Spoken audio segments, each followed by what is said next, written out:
All right, Shalom. I want to first start off giving all praises, honor, and glory to Yahweh, Bahasham Yahweh Shai, Bahasham Rakak Kwadash, double honors to the apostles and elders of Great Millstone, the men that taught us this truth through the Spirit. Peace and blessings unto the elect of the nation of Israel, which is us so-called Negroes, Latinos, and Native Americans. We are the biblical 12 tribes to the nation of Israel. This is the brother Badia from the GMS Houston camp, and I have a quick lesson I want to go into. I'm really just going to go into this scripture that you see before you. I was listening to the audio Bible, and I was listening to the book of First Timothy, or the epistle First Timothy. And when this scripture was read, it just sparked it in my spirit to go into this particular verse. You know, us approaching the Passover, you know, put you in it locks you in more than a normal, you know. And we're supposed to stay locked into the spirit, but it's a special spirit that comes along with the preparation for the Passover and during the actual Passover week, you know. And ultimately, what we're supposed to be doing is constantly trimming the fat, be growing in the spirit, you know, constantly improving in the spirit, you know. And when this scripture was read, it made me think of that concept. So let me go ahead and read it. Let's get into this scripture real quick. It says, let me read up a little bit. But the point is towards the end of the 1 Timothy 4 and 7. But I'll go up a verse. So this is 1 Timothy 4 and 6. If thou put the brethren in remembrance of these things, thou shalt be a good minister of Yahweh Shai Mashiach, nourished up in the words of faith and of good doctrine. See, nourished up. We all, when we came into this truth, really Yahweh Bashem Yahweh Shai woke us up to this truth through men. Okay, from that point, we started being nourished. Okay, and what were we nourished up with? With faith and doctrine, as it say right here in this scripture. It says, whereunto thou hast attained, but refuse profane and old wives' fables. I was gonna say tales, but refuse profane and old wives' fables, because coming out of the world and that transition into this truth, we were into profane and old wives' fables. The word profane means outside the temple, okay? And we represent the temple, right? It tells us that in 1 Corinthians 3 and 9, I believe, or 3 and 16. Okay, and what's supposed to be inside the temple? This knowledge. Okay, we're supposed to be built up with in the faith and this doctrine. You see, the scriptures say in I believe it's in Luke. I got it pulled up. Yeah. Luke 17 and 21. Let me make sure. Right, I'll read it real quick. Neither shall they say, lo here or lo there, for behold, the kingdom of the Most High is within you. The kingdom being the wisdom, knowledge, and understanding of these scriptures. You see, so that's what's inside the temple. Us is supposed to be the kingdom of the Most High, which is this represents this knowledge and understanding. Now let's go back to the scripture. Where's we at? Yeah, 1 Timothy 4:7, it says, but refuse profane and old wives' fables. So everything in this world is profane, is a profane fable, is a old wife fables. That's all that exists here in Babylon the Great and all across the world. Okay, the scriptures tell us that the gods of the nations are idols. So all these different idols, which a doctrine or a story of some kind is attached to these idols, and everybody in over the all across the world is into some type of philosophy, some doctrine. Okay, it says it says, I'm sorry, where am I? And exercise thyself rather unto godliness. You see that, and that's the focal point for this short lesson, is the end of this verse. It says, and exercise thyself rather unto godliness. Now, I'm gonna look up the word exercise and godliness on the blue letter, and then I'm gonna go to the etymology online to also look up the word exercise. So the scriptures say, and exercise thyself rather unto godliness. So what's the word for exercise? Strong's G 1128. Gumnazo. Gumnazo. All right. And it says to exercise naked, because the word this is a Greek word. The word exercise actually goes back to, I believe, the Greek word gymnos. Let's see. Let's pronounce it. Strong's G 1128. Gumnazo. Gumnazo. Check the root on this real quick.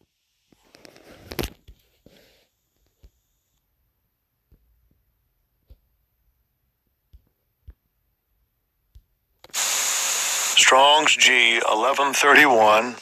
Gumnas. Gumnas. And then it's see how it's pronounced right here, gymnos, but the actual word is gumnas, which I believe is gonna say naked. Okay, but in the context of what we're reading in 1 Timothy 4:7, this is not talking about exercising naked or being working out naked.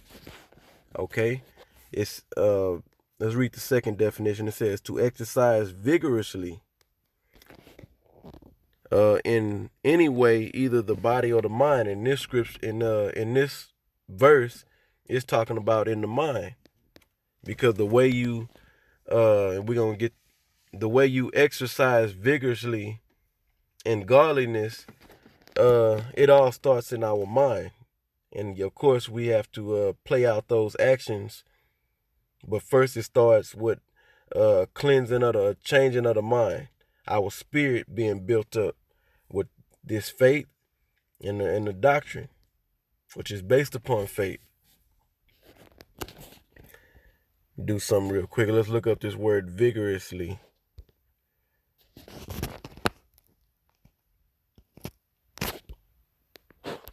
Go right here.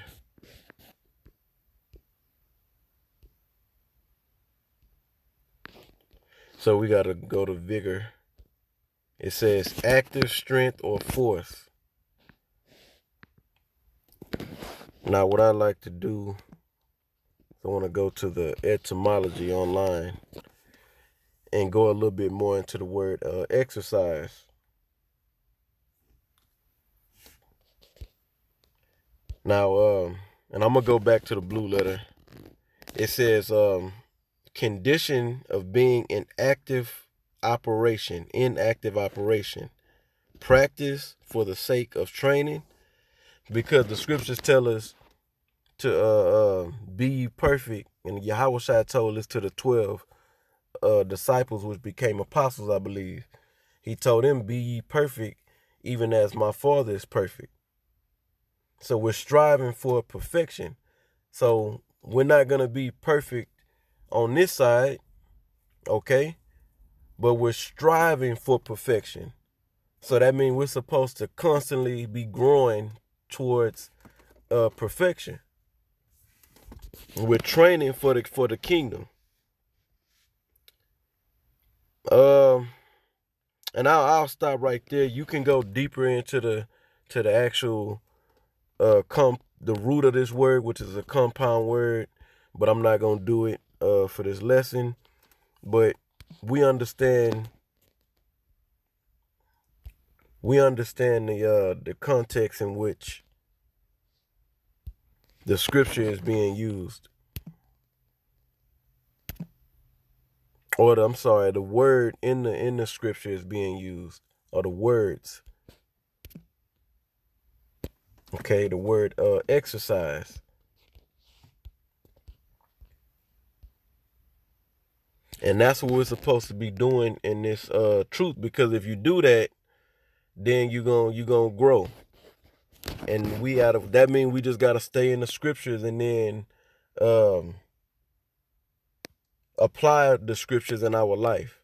Okay? Because we came out of the world, we was all into the world, a world of nothingness.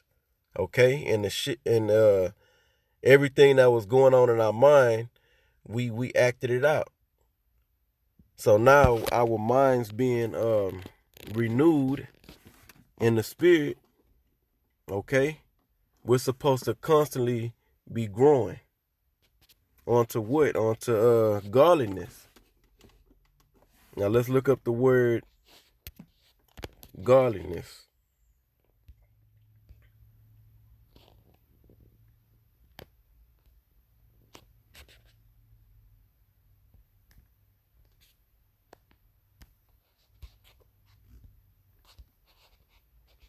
Salakia.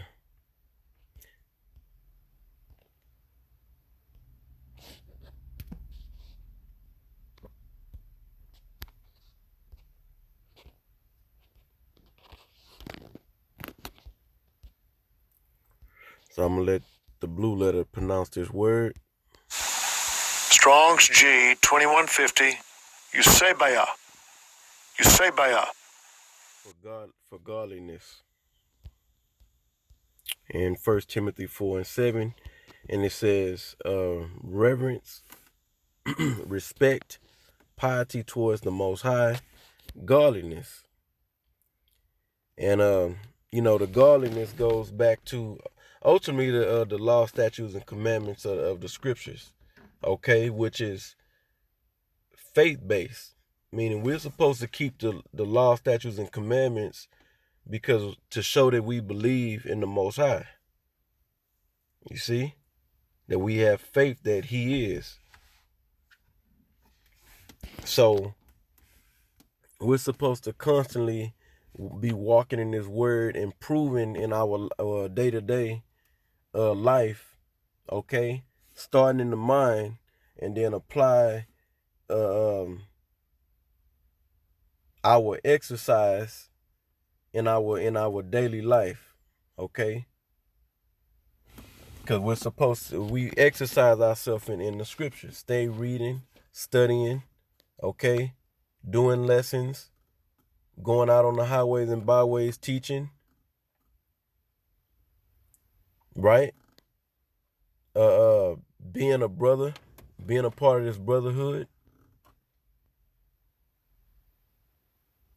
Okay, and it also goes into, our diet and a little, ain't nothing. We should be getting a little exercise, because if we read the next verse, it talks about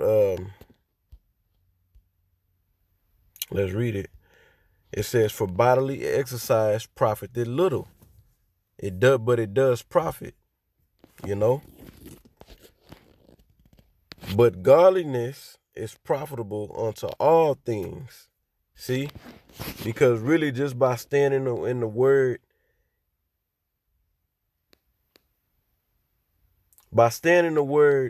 is gonna keep us on point. You see? And everything that we're supposed to do is spin off of us just staying in the scriptures. You know? If you stay connected, locked in with the scriptures, then our actions should show forth. You know, because that's why our mind is at. Obviously, if you in the Bible, uh, on a consistent basis, that's where your mind is at. So actions from what we taking out of, or the wisdom, knowledge, and understanding that we taking out of the scriptures should produce actions. Okay, in reflection to the wisdom, knowledge, and understanding that we are growing in. It says, "For bodily exercise profiteth little, but godliness is profitable unto all things." And this is what it, now check this out. This is what it has, or having promise of the life that is now, that now is, and of that which is to come. See? So what's to come? The kingdom's to come, where that's when we're gonna get the new covenant, which is the law, statutes, and commandments being placed as a part of in our body, or in our mind, as a part of our genetic makeup, so to speak, and our molecular structure. You see? So we're supposed to be. Paul say, I believe it's in the book of 1 Timothy. If we strive for masteries, we must do it. Matter of fact, let me bring it up. He is not crowned. Let's see.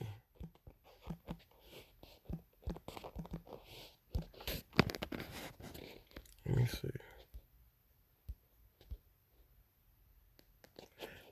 This is it. 2 Timothy 2:5, it says, "If a man also strive for masteries," and what's the masteries talking about? This knowledge.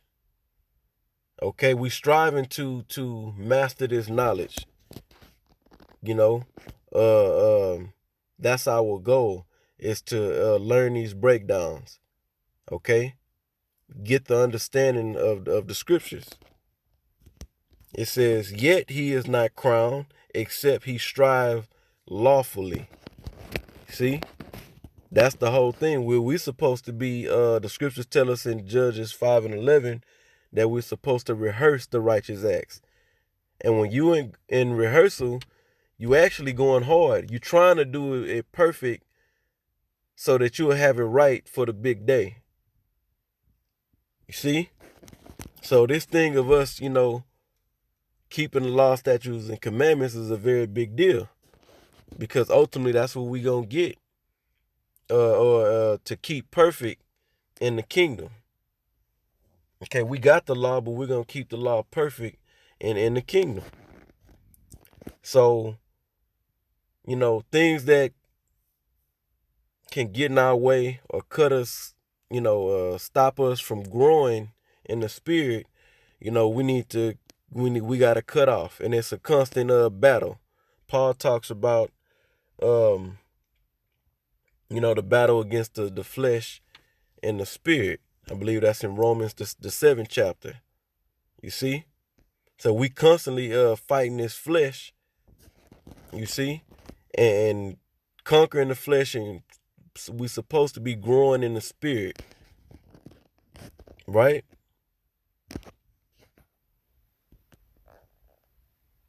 And what was Paul expressing in that chapter? That he wished he could be perfect, sin free. But because we're in this flesh, we cannot keep the law, statutes, and commandments perfect. You see? So ultimately, we're supposed to be walking as close to the law, statutes, and commandments with this faith driven, okay? Using, proper judgment, putting everything in the balance, and really living a balanced lifestyle, because the law is all about balance, okay? So that's pretty much it. I didn't actually know exactly where I was going to go with this verse. I just want to read this verse and see, which the verse was 1 Timothy 4:7. Matter of fact, I'll go back to it and see where the Spirit, would take me in reading this particular verse. Cause I didn't know exactly where I was gonna go with this lesson. But yeah, not only because the Passover's approaching, but just period, our whole walk, we're supposed to be exercising ourselves onto godliness. And the way that the word godliness is synonymous with the word righteous. How are we righteous? By keeping the law, statutes, and commandments. You see? So we're striving in righteousness. So Lord willing, this lesson was edifying and exhorting onto the Spirit. With that, I want to give all praises, honor, and glory once again to Yahweh, Bahasham Yahweh Shai, Bahasham Rakakwadash. Double honor to the apostles and elders of Great Millstone, the men that taught us this truth through the Spirit, and peace and blessings unto the elect. Shalom.